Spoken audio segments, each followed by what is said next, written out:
নমস্কাৰ মই ইছমাইল আৰু আপোনালোকৰ মাজত আজিৰ দিনটোৰ কেইবাটাও গুৰুত্বপূৰ্ণ খবৰৰ কথা আলোচনা কৰিম গতিকে ভিডিঅটো সম্পূৰ্ণকৈ চাই থাকিব আৰু যদি প্ৰথমবাৰ আপুনি এই চেনেলটোত আহিছে চেনেলটো সাবস্ক্ৰাইব কৰাৰ লগতে ভিডিঅটোত লাইক কৰিব আহক আমি আজিৰ খবৰ কেইটা জানিব 2 নৱেম্বৰৰ ভিতৰত প্ৰস্তুত কৰিব লাগিব নাগৰিকত্ব সংশোধনী আইনৰ খচৰা কা হ'ব নেকি পশ্চিম বংগত বিজেপিৰ নিৰ্বাচনী ইস্যু পশ্চিম বংগত আৰম্ভ হৈছে নিৰ্বাচন আৰু এইবাৰ বিজেপিয়ে নাগৰিকত্ব সংশোধনী আইনক অস্ত্ৰ হিচাপে ব্যৱহাৰ কৰিছে ডেডলাইন 2 নৱেম্বৰ এই ডেডলাইনৰ ভিতৰত নাগৰিকত্ব সংশোধনী আইনৰ খচৰা প্ৰস্তুত কৰিব লাগিব কেন্দ্ৰই জমা দিব লাগিব লোকসভাৰ সাবঅৰ্ডিনেট লেজিসলেশ্যন কমিটিক আৰু ইয়াত দেখা পোৱা গৈছে বিজেপিৰ সংখ্যা গৰিষ্ঠতা নাই কিয়নো সাবঅৰ্ডিনেট কমিটিয়ে কেন্দ্ৰই প্ৰস্তুত কৰা বিধি গ্ৰহণ কৰিবনে নাই সেই দুটো হ'ব লক্ষণীয় ইফালে পশ্চিম বংগৰ বিধানসভা নিৰ্বাচনৰ পূৰ্বে নাগৰিকত্ব সংশোধনী আইন প্ৰযোজ্য হ'বনে নাই সেয়া এতিয়ালৈকে স্পষ্ট হোৱা নাই কাৰণ সাবঅৰ্ডিনেট কমিটিত নাই বিজেপিৰ সংখ্যা গৰিষ্ঠতা গতিকে বিধিৰ খচৰা গ্ৰহণ নকৰি কমিটিয়ে ৰদ বদলৰ পৰামৰ্শ দিলে কেন্দ্ৰই কি নীতি ল'ব সেয়াও লক্ষণীয় বিষয় হ'ব আনহাতে কাৰ বিধি প্ৰস্তুত হ'লেই দেশৰ সৰ্বোচ্চ ন্যায়ালয়ত থকা কা বিৰোধী গোচৰো আৰম্ভ হ'ব গতিকে সকলোবোৰ নেওচি কেনেদৰে কেন্দ্ৰীয় চৰকাৰে বিধি প্ৰস্তুত কৰি কা প্ৰযোজ্য কৰিব তাৰ ওপৰত এতিয়া নিৰ্ভৰ কৰিছে বিজেপিৰ ৰাজনীতি এতিয়া মূল উল্লেখযোগ্য কথাটো হৈছে যে অসমবাসীৰ সকলো প্ৰতিবাদক নেওচি 2019 ডিসেম্বৰ মাহত কেন্দ্ৰীয় চৰকাৰে সংসদত গৃহীত কৰাইছিল কা আৰু সংসদত কা গৃহীত কৰালেও কিন্তু কা প্ৰযোজ্য কৰিবৰ বাবে কেন্দ্ৰীয় চৰকাৰে আজিলৈকে বিধি প্ৰস্তুত কৰা নাই বিধি প্ৰস্তুত নকৰাৰ বাবে দেশত কা প্ৰযোজ্য হোৱা নাই আৰু ছটা ধৰ্মৰ লোকে নাগৰিকত্বও পোৱা নাই বুলি উল্লেখ কৰিছে নেট পৰীক্ষা ৰিজাল্টৰ বিসংগতিৰ বাবে আত্মহত্যা মেধাবী ছাত্ৰৰ নেট পৰীক্ষাৰ ৰিজাল্টৰ বিসংগতিৰ বাবে এগৰাকী মেধাবী ছাত্ৰই আত্মহত্যাৰ দৰে চৰম পথ বাছি ল'লে ঘটনাটো সংঘটিত হৈছে মধ্যপ্ৰদেশৰ চিদৱাৰা জিলাত যোৱা 19 অক্টোবৰত ঘোষণা কৰা নেট পৰীক্ষাৰ ৰিজাল্টত আত্মহত্যা কৰা ছাত্ৰগৰাকীয়ে লাভ কৰিছিল মাত্ৰ 6 নম্বৰ এই ৰিজাল্ট দেখি পৰিয়ালৰ লগতে ছাত্ৰগৰাকী যথেষ্ট হতাশ হৈছিল হতাশত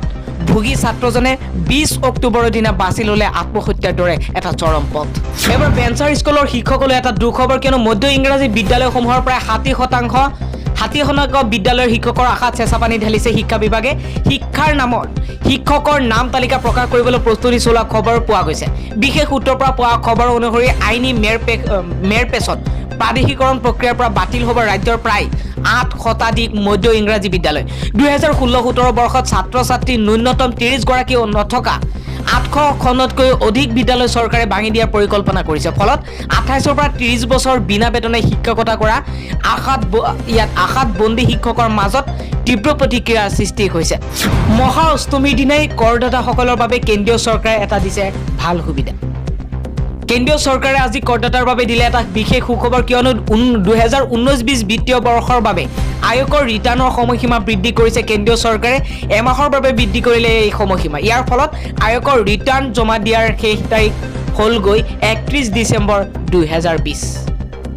ইয়াত উল্লেখ কৰিছে ইনকাম টেক্স ইণ্ডিয়াৰ ফালৰ পৰা এই কথাটো স্পষ্টভাৱে উল্লেখ কৰিছে আৰু লগতে ইয়াৰ সবিশেষ কথা 2019-20 বৰ্ষৰ যি আয়কৰ কথা ইয়াত সম্পূৰ্ণৰূপে উল্লেখ কৰিছে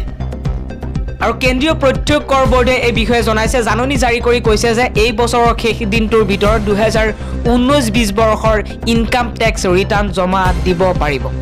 এতিয়াৰ পৰা বিনামূলীয়াকৈ আপুনি হোৱাটছআপ ব্যৱহাৰ কৰিব নোৱাৰিব আৰু হোৱাটছআপৰ বাবে আপোনাক ভৰিব লাগিব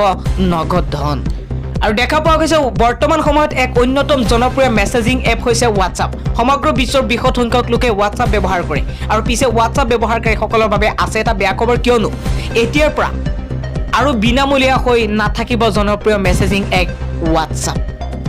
আৰু যোৱা শুক্ৰবাৰে এটা ব্লগ পোষ্টৰ জৰিয়তে এই কথা জানিবলৈ দিছে হোৱাটছআপ কৰ্তৃপক্ষই হোৱাটছআপৰ বিভিন্ন সেৱাৰ ক্ষেত্ৰত এতিয়া আৰোপ কৰা হৈছে কৰ বিভিন্ন সুবিধাৰ বাবে গ্ৰাহকে ভৰিব লাগিব ধন অৱশ্য সাধাৰণ হোৱাটছআপ ব্যৱহাৰকাৰীয়ে ভৰিব নালাগে কোনো ধৰণৰ ধন কেৱল মাত্ৰ বিজনেছ চাট ব্যৱহাৰকাৰীসকলৰ বাবে এই কৰ আৰোপ কৰা হৈছে উল্লেখযোগ্য যে ভাৰতবৰ্ষৰ প্ৰায় 5 কোটি লোকে ব্যৱহাৰ কৰে হোৱাটছআপৰ বিজনেছ চাট এটা জানিব পৰা মতে কিছুদিন পূৰ্বে হোৱাটছআপে বিজনেছ একাউণ্ট এণ্ড্ৰইড ইউজাৰৰ বাবে ৰুল আউট কৰিছিল ইয়াৰ বাবে মুকলি কৰিছিল পে টু মেনেজ অপশ্যন যাৰ সহায়ত ইয়াত লগতে এন টু এন এনক্ৰিপ্টেড ইয়াত